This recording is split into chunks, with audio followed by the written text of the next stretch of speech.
during the match day 23 of the NPFL match between Kano and Katsina United. A lot of fracas that actually broke out that affected the boss of Katsina United, where it was vandalized. But right now, Kano State government, they deem it fit to fulfill the promise of repairing that particular boss that was vandalized by the fans of Kano Pillars. We'll be starting on that note on 360 Sport on Trust TV. I am Adeni Ajishafe.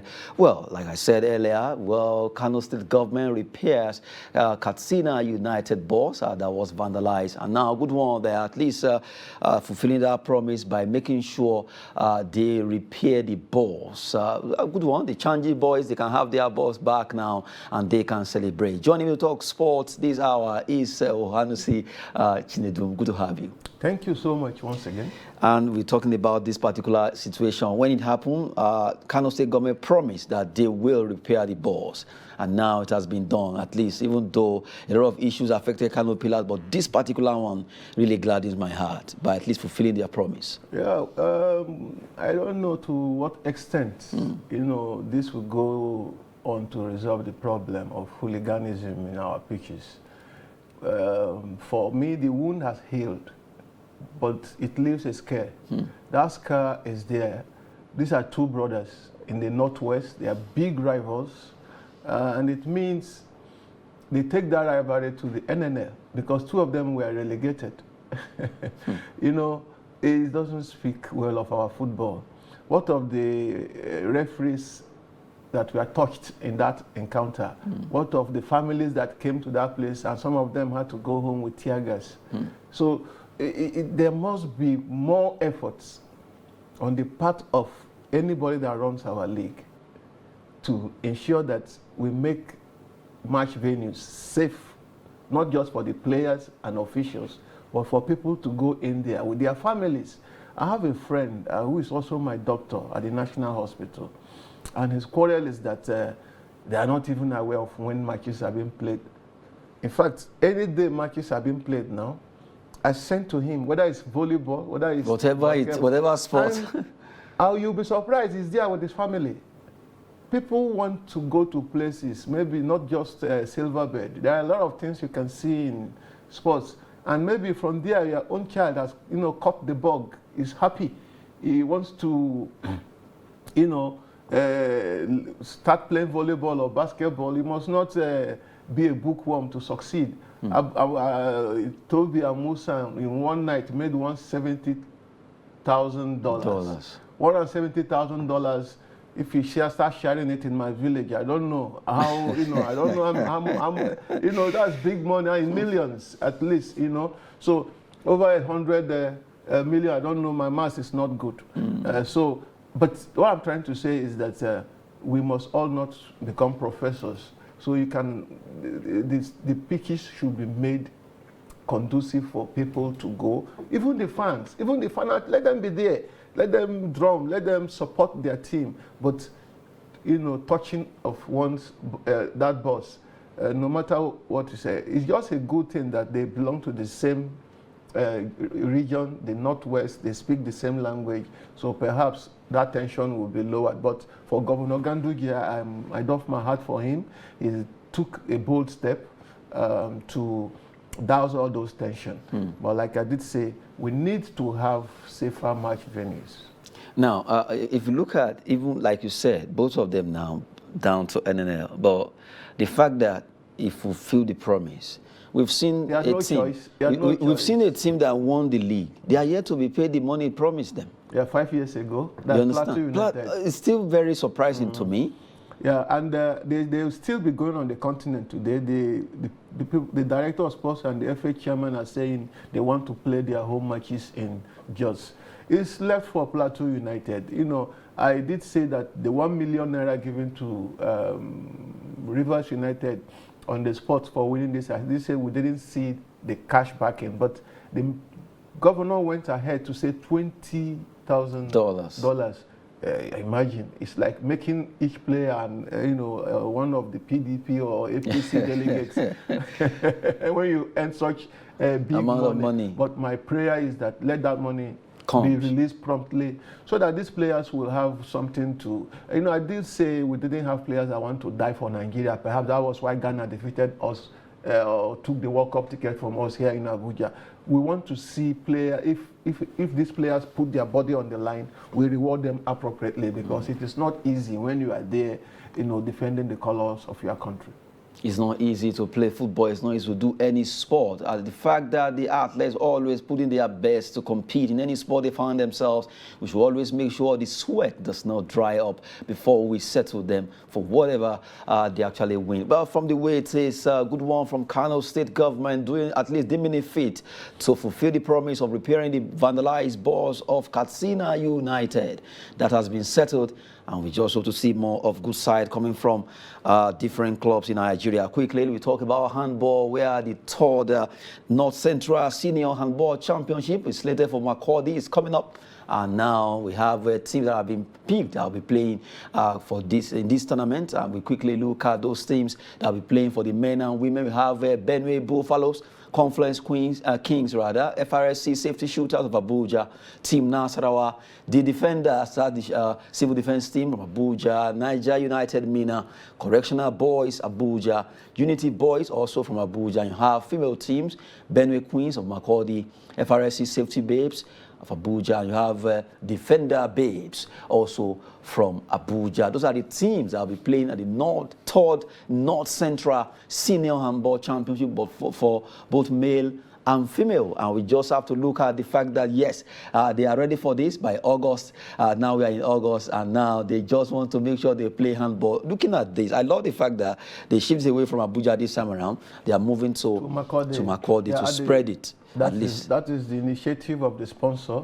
the financier of this one, who is representing the North Central Zone in the HFN. That's Handball Federation of Nigeria, Seidu Jibril. According to him, he wants to take it to everywhere. And as I did say, when these games come closer to you, that is when you develop the urge. For instance, we don't play ice hockey. It's because it has not come close to us, or we don't have ice here. So I want to believe that a lot more of arrangements will be going into this one because of accommodation, feeding, security, medical. But he did say there is no problem, that the mega veterans are fully behind this one. Remember, he's also the Secretary General of the Commonwealth Games Federation, the Secretariat based in Abuja here. That's Said Musa. He's a man of many caps, and this one, it will be interesting to note that the FRSC team, both male and female, were the defending champions last time, and they are all here. So with the confluence, FRSC Safety Shooters, yes, Abuja, FRSC Safety Babes. Then this Niger United that you see here used to be national champions, but they were third in the last handball tournament played in Abuja here, but going the prudent energy handball. So you have about 3-4 formidable teams. Not talk of Benue Buffaloes that will be hosting. They have one of the best coaches in the land, who was a player. I saw him as a player during 2003 All Africa Games in Abuja here. Well, he played in France. He's back in the country, and he's the one that will be probably leading Benue Buffaloes and Benue Queens. Good one there. Looking at the third edition of the North Central Handball Championship for male and female, where teams will be competing for honors come August. Towards the end of the August, that will be coming up. And right now, a lot of clubs have actually shown interest. We have 18 for men, and we also have 3 for women. Total 11. And right now, Makurdi will be agog as the handballers will storm that city to showcase how to play handball. And a lot of young ones will be encouraged to also go into handball as they will see it live. This time around, they are spreading it, and we just have to showcase it. That's why the show is 360 Sport, to always give you what is happening all across the world of sport. Now, quickly, we move away from handball. Let's talk about some transfer stories here and there. Players are moving from here to here.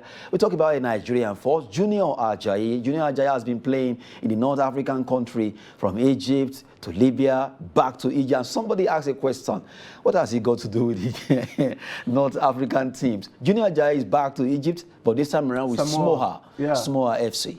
No, the news is cheering one. At least it's back to Egypt.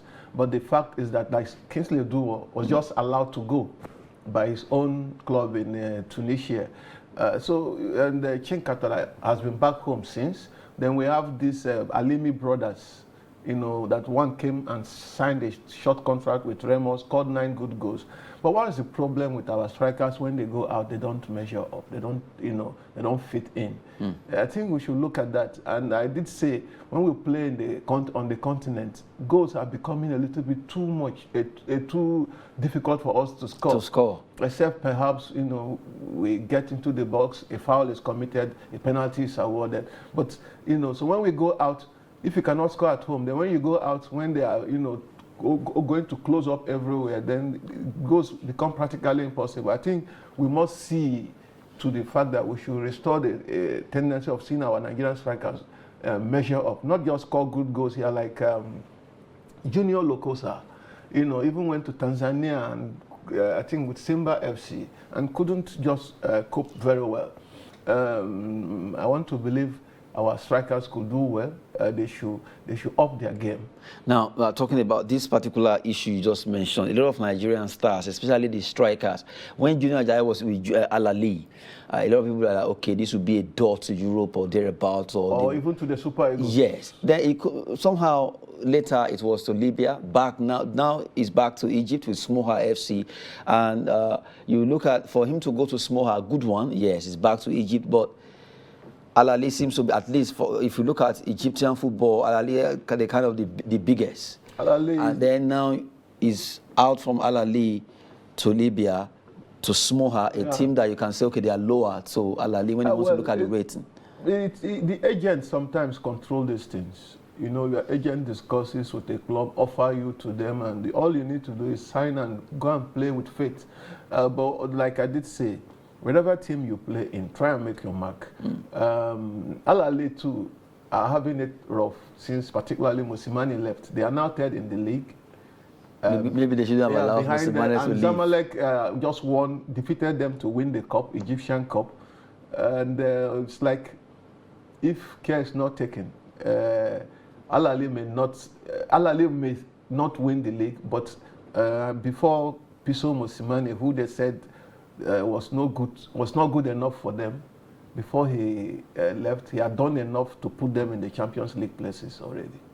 Well, we've been talking about Junior Ajayi. Right now, he has joined Smoa FC over there in Egyptian League. Good one for him after playing for Al Ahly. He moved to Libya, then back to Egypt. Hopefully, he can do well by upping his game. We want to see a lot of Nigerian strikers doing so well. Mentioning the likes of Junior Lokosa, who was able to do well in Nigerian League. Then he moved to Tanzania. Now, you can't hear much about all these players anymore. But right now, we just have to see if most Nigerian players, especially those ones that are moving to Europe, will be able to make their cuts in one of the biggest clubs in Europe. Well, from there, let's talk about Manchester United. Manchester United could move for Stuttgart striker Sasa Kalajdzic. Kalajdzic has been a player they want to move for Osesco because of the issue of Cristiano Ronaldo's future. Not certain. In fact, the game they played, the playoff, or rather pre-season they played, it wasn't really so. It was obvious. He left the stadium even before the match ended, and now a lot of people are looking at what's happening. Really, is he really moving? Has been speculated because you see that Man United are really trying to hold him down, but it seems that's not working. He wants to move away. Well, Kalajdzic, Sesko, these are the players they are looking at if they can get from the like of Stuttgart. It does look as if Ten Hag is planning to play next season or the incoming season with or without Ronaldo. He has earned the right, you know, like a columnist says, he's escaping with blue mother. I want to believe that they are really gearing up. But the heartwarming news from Man U for me is that Benny McCarthy is back. Yes, he's back to England. And back to a very prominent club. You know, many people accuse Manchester United of not having bias for colored people like us, black people. But remember, they had Jemba. They also had Quinton Fortune. They even had our own Igalo. Quinton Fortune. They had our own Igalo. Yes. Now they have Benny McCarthy, who will be at Carrington Park. That is their training ground as a trainer for strikers. while Ten Hag takes care of it. So a lot of things will happen in this year's Premier League. Those of you that are fans and that like betting, you should keep a lot of money. You know, you have to bet very well. I must assure you that it will be very competitive. For Ronaldo, perhaps his mind is with United. I mean, his head is with United, but his heart is with the Champions League. Where the Champions League, that's been the talk because he wants to play Champions League, and they've tried to talk him into staying, but it seems his heart is really made up. Yeah, it's not easy to bend the dry crayfish. Ronaldo is approaching 40 years. Perhaps he just has 1 or 2 more good seasons in him, and he would like to win something. He would like to go to a Champions League club. The Champions League has the kind of spirit that comes with it. Even the anthem alone, it brings that shiver. It brings that excitement, you know. So everybody wants to belong there, and perhaps that is why Arsenal has paid so much. And for a coach like Arteta, he knows it. It's either you qualify for Champions League this season or you get sacked. That was what happened to Lampard. You know, we can't give you almost a pulse of 250 million to go to the transfer market, and you come, you know, giving excuses. Then they brought in a German that came and did so well with that same team and won the Champions League. So that tells you must recruit, and when you recruit, you make good use of them. If you make good use of them, you get the success. But the Ronaldo case has been kind of, even when people are saying Chelsea, Bayern, Barcelona, Atletico Madrid, PSG, all rejected. But now news came out that actually said, well, he has an offer. They should name their price they want to pay. Coming from your game, this agent, although at times we know how this agent plays some pranks just to get things done. But from the way I see it, for him to still be insisting that he wants to leave, there is a live offer. That means truly something is in the offing right now for him to move. Before he joined United, there were many offers. In fact, he was to go to Manchester City. Yeah, I recall. Just in the last minute, he decided to move. The last day of this thing, Man U said, no, our legends cannot play for our enemies. You know, so they hijacked that deal. And as Wenger called it, a very good love story everybody wants to tell, but it's not sure it's going to work because it's coming and may mean that a lot of those offshoots that are coming up in Manchester United will be short-circuited. For Ronaldo, I said he has earned, I didn't want to talk too much about him. He has earned the right to decide what he wants, because both the money, the agents, the clubs, they need to play to his gallery. So it is for him finally to put down what he wants, and he will get it. I don't see Manchester United stopping Ronaldo from whatever he wants to do, and it will be too silly of me to sit down here and make a call. I can't tell you, because Ronaldo will follow his heart. Cristiano Ronaldo will follow his heart, because that's why Manchester United are right now looking for players to acquire in place of him. If he leaves, well, the likes of Kalasic or Sesko, they play for Stuttgart in Germany, and they are really trying to see how they can sign these players as strikers. One is 25, one is 19. It's going to be a big one. Let's say that at least we continue to watch the moves concerning Cristiano Ronaldo and Manchester United. Now, still talking about some transfer. Barcelona, lately, they've been the aim of disturbing Chelsea buying player, but now they say, well, RB Leipzig left back Angelino is an option for Barcelona if they cannot buy Marc Alonso. Well, they want to get Marco Alonso rather. They want to go for him, and if they cannot get him from Chelsea, because right now Chelsea are not happy with Barcelona, 2 players they pursued. 2 players have actually moved straight to Barcelona, Rafinha, and if you remember, Jules Koundé. But from the way it is, Chelsea would not allow Marco Alonso to join them, and they will actually go for Angelino. Especially when almost half a dozen of players Chelsea have wanted, rejected Chelsea. You know, every season, everything has a season. So there was a time that Chelsea everybody wants to go to Chelsea. But since Abramovich left, a lot of players also want their future guaranteed. So you don't just go to Stamford Bridge because of you want to go to Stamford. There's no longer Abramovich there. The money will no longer come just like as it used to come. And so some of these players, they also want to sign a contract. They also want to ensure that there's a bit of guarantee in whatever contract they sign. And for Thomas Tuchel, he didn't do so well. You had Lukaku, he didn't make good use of him. Some of these players will ask, what guarantee do I have that, if this man buys me, he's going to use me commiserately? So players need managers that they can trust, that there is a program or project you open to them, they look at it, then they sign for it. So that is it. Nobody wants his future to hang in a balance or just by repeat of a trade. I want to believe that Chelsea will still be competitive this season, but allowing Alonso to go will be a very bad decision because many players are turning down Chelsea, including those that you didn't expect will turn down Chelsea. We've been looking at Chelsea there, Barcelona, a lot of drama here and there, but if Barcelona cannot, if they won't be able to get Alonso or even Aspilicueta as they wanted, they will be going for another player. In the case of Angelino, RB Leipzig player, they could actually move for him. Now, still talking about transfer, but our last piece on the straw has to do with Roma offers deal for free agent striker Andre Belotti. Belotti was with Torino FC, but right now he's a free agent and he wants to move. But from the way it is, Jose Mourinho, who knows how to get players, has really moved for him. He will be, if he moves, he will be joining Dybala there, and that will be a big one because Roma really is they are actually fortifying their team. Mourinho has really done a good, fantastic move this season about players getting Dybala, and if you can get Belotti now, the two of them pairing together at the front, that will be very, very strong. And perhaps I believe I may not be able to get Abraham again, Tammy Abraham. The club will be able to, Chelsea should be able to welcome him back. Mourinho knows what he wants. The coaches know, the players know him. And I think signing Dybala was a masterstroke. It was a coup of his own.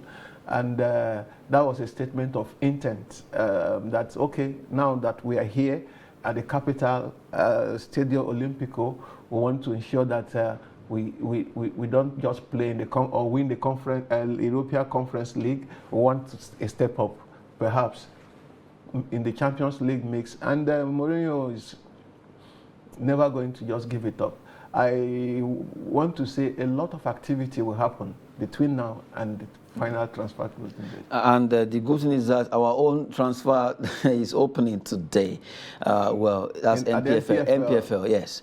Now, the major concern is the fact that most of the transfers are not actually open. They are shrouded. There's a lot of secrecy here and there. Yeah, and that is why, that is what we say, that's why we criticize the league.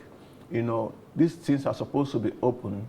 In fact, players will sign contracts and they don't even put it on their own Twitter handle or social media website page or whatever it is. And we don't know the length of the contract. We don't know how much is involved and etc. The NFF should start showing the way by telling us how much they are paying wardrobe, how much they are paying whoever they hire for any work, be an indigenous coach. This thing should be done transparently, and let us in the news be able to highlight them, and say, okay, this person's contract will end by so time, and that will be the fun of it. Let's know when these players are moving and how they move. It is wrong for in Nigeria to see players move every season from one club to the other. So how do they get a particular coach to impart knowledge, in them over time? That's what you see in Europe. You play for one club for probably 2-3 seasons, and you take the philosophy of that coach along with you. If it's an attacking coach, you look for another attacking coach, and you continue the mix. But just like we did say, we wish that at a time we will have a platform to properly report the NPFL. For Barcelona, they cannot buy everybody. They've bought a lot this season already. So even let's hope that they'll stop there and stop distorting what other clubs are doing. But I'm so pleased with my club, my own club in Europe. I'm talking about Arsenal, the business they've done.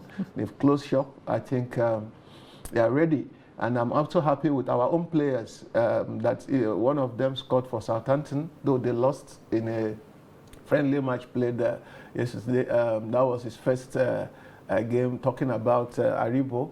Joe Aribo had joined. So I want to believe that both Dresser also was on target yesterday. So we want to see a situation whereby our national team players move from good clubs to better clubs, or from better clubs to the best clubs. We want to see a lot of them in the Champions League. We want to see a lot of them earn that respect, come home, play for the Super Eagles, win things with us, and let the rebuilding process continue. Like I did say last time, I'm so happy with the work Pissarro is doing.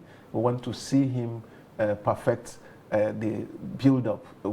Super Eagles should fly again. Well, we've been talking about Nigerian football. NPFL transfer will be open also. It has been open today, and we'll see players moving around. But we just want it to be open so that we can also report about players moving from A to B or C to D concerning our league. We want to see Nigerians also knowing about their own league. That's it on 360 Sport on Trust TV. I've been with Chinedi Mohanusi talking sport on the show. Thank you very much for coming. It's a pleasure, always. I am Adeni Ajishafe. Sport is always business and fitness. Thanks for watching.